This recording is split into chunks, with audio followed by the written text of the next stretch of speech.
மீன ராசி அன்பர்களுக்கு பரபவ ஆண்டு, அதாவது தமிழ் வருடத்தின் 3வது மாதமான ஆனி மாத ராசி பலன்கள் காணலாம்.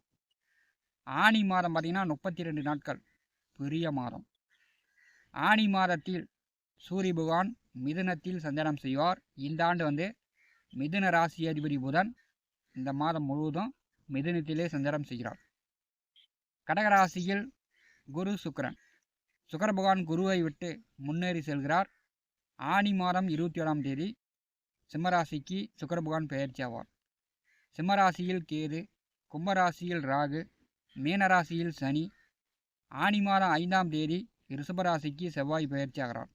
இந்த மாதம் பார்த்தீங்கன்னா சுக்கிரன் செவ்வாய் இரு கிரகங்கள் மட்டும் வெவ்வேறு வீடுகளுக்கு பெயர்ச்சி ஆகிறாங்க. சந்திர பகவான் மிதுன ராசியிலிருந்து அமாவாசையிலிருந்து ஆனி மாதத்தை தொடங்கி வைக்கிறார். மீன ராசி அன்பர்களுக்கு உங்கள் ராசி அதிபதி குரு பகவான் 5ஆம் இடமான பூர்வ புண்ணிய புத்திரஸ்தானத்திலே அசுர குரு சுக்கிர பகவானை விட்டு குரு பகவான் தனிமையில் இருப்பார். அதாவது ஒரு ராசியில் 2 கிரகங்கள் இருப்பது, குருவை விட்டு சுக்கிர பகவான் தொலைவில் செல்கிறார். அப்போ 5ஆம் இடம் உங்களுக்கு பலமாகிறது. பூர்வ புண்ணிய புத்திரஸ்தானம் பலமாக இருக்கும்போது உங்களுடைய மன அழுத்தம், உடல் ரீதியான மன ரீதியான பிரச்சனைகள் மீன ராசி என்பதற்கு இந்த மாதம் படிப்படியாக குறையும். 5வது வீட்டிலே 2 கோள்கள் அசுரகுருவும் தேவகுருவும் இருக்கும்போது தம்பதியர்களுக்கு புத்திர பேருக்காக காத்து கொண்டிருப்பவர்களுக்கு இந்த மாதம் புத்திர பேருக்கான வாய்ப்புகள் உண்டு. 5வது வீட்டிலே குருபகவான் அமர்ந்து மீனராசியை பாரி செய்கிறார்.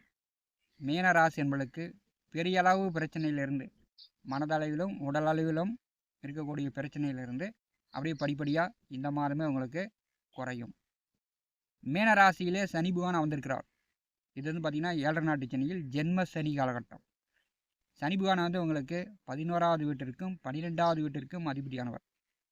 வேலை உத்தியோகம் சார்ந்து அல்லது படிப்பு சார்ந்து, வெளியூர் வெளிநாடு சார்ந்து அங்கே போய் படிக்கணும், அங்கே போய் வேலை செய்யணும் அப்படின்னு முயற்சி செய்யக்கூடியவர்களுக்கு இந்த மாதம் உங்கள் முயற்சிகள் வெற்றியாகும். 12ஆம் அதிபதி ஜென்ம ராசியில் அமர்ந்திருக்கும் போது, அதாவது 7 நாட்டு சனியில் ஜென்ம சனி, மிகுந்த மன அழுத்தம், மனக்குழப்பம், எந்த காரியத்தை தொட்டாலும் எதிலும் ஒரு முன்னேற்றம் இல்லை, வெற்றி பெற முடியல, அதிகமான உழைப்பு இருக்குது, அதிகமான மன நிம்மதி இல்லாமல் ஒரே தடையாக இருக்குது அப்படின்ற பிரச்சனை மீனராசி என்பவர்களுக்கு, குறிப்பாக உத்திரட்டாதி நட்சத்திரத்தில் பிறந்தவர்களுக்கு இந்த காலகட்டம் இருக்கும். ஆனி மாதம் 5ஆம் தேதி வரை குடும்பஸ்தானாதிபதி செவ்வாய் குடும்பஸ்தானத்திலே அமர்ந்திருக்கிறார். செவ்வாய் 2வது வீட்டிலே இருக்கும்போது சிலருக்கு அதாவது நேரம் கழித்து தூங்குறது, அதனால் கண் வலி, ஒரு சிலருக்கு பல் வலி, முகத்தில் காயங்கயம் படுவதற்கு வாய்ப்புண்டு. ஆனி மாதம் 5ஆம் தேதி 3வது வீட்டிற்கு செவ்வாய் செல்கிறார். பாக்கியஸ்தானத்தை செவ்வாய் பகவான் பாரி செய்வார். மீனராசி என்பதற்கு 3வது வீட்டிலே செவ்வாய் செல்வது மிகுந்த அதிர்ஷ்டமே. அதாவது 3வது வீட்டிற்கு செவ்வாய் செல்லும்போது ரியல் எஸ்டேட் தொழிலில் இருப்பவர்கள், வீடு மனை நிலம் சொத்து வாங்கி விற்கக்கூடியவர்கள் அல்லது வாங்கி லாபத்துக்கு விற்கிறவங்க, பிளாட் போடுறவங்க, இந்த காலகட்டம் ரியல் எஸ்டேட் தொழில் மிகச்சிறப்பாக மீனராசி என்பதற்கு நடக்கும். 3வது வீட்டிலே செவ்வாய் செல்லும்போது இளைய உடன் பிறந்தவர்களிடம் கொஞ்சம் இந்த காலகட்டம் நீங்கள் வாய் கொடுக்காம சண்டை போடாமல் கவனமாக இருக்கணும். இளைய உடன் பிறந்தவர்களிடம் ஒரு சிலருக்கு சண்டை சச்சரவுகள் வரும். 3வது வீட்டிலே செவ்வாய் செல்லும்போது ஆனி மாதம் 5ஆம் தேதியிலிருந்து உங்களுடைய முயற்சிகள் வெற்றியாகும். உங்களுடைய சிறுதூர பயணம், நீண்ட தூர பயணம், உங்களுடைய பயணங்கள் இந்த காலகட்டத்தில் வெற்றியாகும். அதாவது போயிட்டு வந்தீங்கன்னா உங்களுக்கு ஆதாயம் உண்டு. மீனராசிக்கு 4வது வீட்டிலே மாத கிரகமான சூரியன் செல்கிறார். சுகஸ்தானாதிபதி புதனும் இந்த மாதம் முழுக்க 4வது வீட்டிலே அமர்ந்திருக்கிறார். புதிதாக வீட்டுக்கு தேவையான பொருட்கள் வாங்க வைக்கலாம். அதாவது கட்டில், பீரோ, மெத்தை, அதாவது சில்வர் பாத்திரங்கள், தங்கம், வெள்ளி, இந்த மாதிரி உங்களுடைய வசதி வாய்ப்புகள் இந்த மாதம் கொஞ்சம் கூடுதல். அது வீட்டுக்கு தேவையான பொருள் நீங்கள் வாங்கி வைக்கலாம். 4வது வீட்டிலே சூரியன் புதன் செல்லும்போது அரசு தேர்வு எழுதக்கூடியவர்கள் அல்லது அரசு தேர்வு எழுதி பாஸ் ஆகி அரசு வேலைக்காக முயற்சி செய்யக்கூடியவர்களுக்கு இந்த மாதம் அரசு வேலை கிடைப்பதற்கு வாய்ப்புண்டு. அதே மாதிரியே அரசு சலுகைகள் மீனராசி என்பவர்களுக்கு அரசு உதவிகள் இந்த மாதம் கிடைக்கும். 4வது வீட்டிலே சூரியன் செல்லும்போது உறவினர்களிடம், குறிப்பாக மாமன் உறவுகளிடம் மீனராசி என்பவர்களுக்கு கொஞ்சம் பகை விரோதம் வருவதற்கு வாய்ப்புண்டு.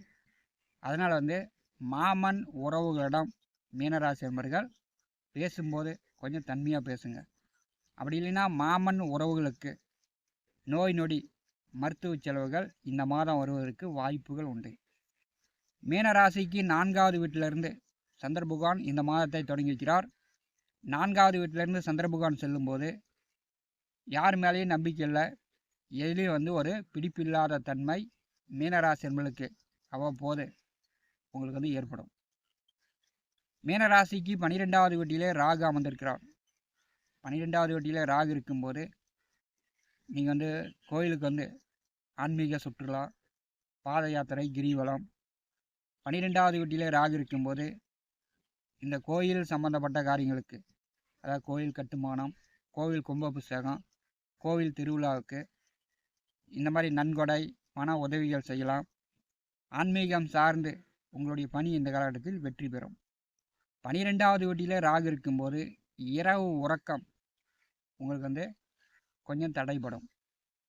மீனராசிக்கு 6வது வீட்டிலே கேது பகவான் செல்கிறார். 6வது வீட்டில் கேது இருக்கும்போது வயிற்று வலி, வயிறு சார்ந்த பிரச்சனைகள் ஒரு சிலருக்கு வரலாம். 6வது வீட்டிலே கேது பகவான் செல்லும்போது எதிரிகள் தொல்லை இருக்காது. கடன் இருந்தால் கடனை கொடுத்து அடைக்கலாம். வேலை உத்தியோகம் பார்க்கக்கூடியவர்களுக்கு இந்த காலகட்டம் ஒரு சராசரியாக போகும். அதாவது உயர் பதவிக்காக காத்து கொண்டிருப்பவர்களுக்கு இந்த காலகட்டம் உயர் பதவிக்கான வாய்ப்புகள் தடைப்பட்டு கொண்டே போகும். ஒரு சிலர் வேலை இல்லாமல் வீட்டிலையும் இருக்கலாம். 6வது வீட்டில் கேது பகவான் செல்லும்போது ஜென்ம ராசியிலே சனி இருக்கும்போது உடல் ரீதியான பிரச்சனைகள் தான் உங்களுக்கு இருக்கும். மீன ராசி அன்பர்களுக்கு இந்த மாதம் இதெல்லாம் கண்டிப்பாக நடக்கும். 3வது வீட்டிலும் 4வது வீட்டிலும் 5வது வீட்டிலும் கிரகங்கள் பலமாக இருக்கிறது. மீனராசி என்பவர்களுக்கு படிப்படியாக இந்த மாதத்தில் உங்களுக்கு பிரச்சனைகள் குறைவதை காணலாம். நவ கிரகங்களை அறிவோம். இந்த ஜோதிட யூடியூப் சேனலில் தினந்தோறும் ஜோதிட பலன்கள் பதிவிடப்படும். நம்முடைய சேனலை பார்த்து கொண்டிருக்கக்கூடிய அன்பர்கள் சப்ஸ்கிரைப் செய்து கூடவே இருக்கின்ற ஆல் பட்டன் அழுத்திங்க. நன்றி, வணக்கம்.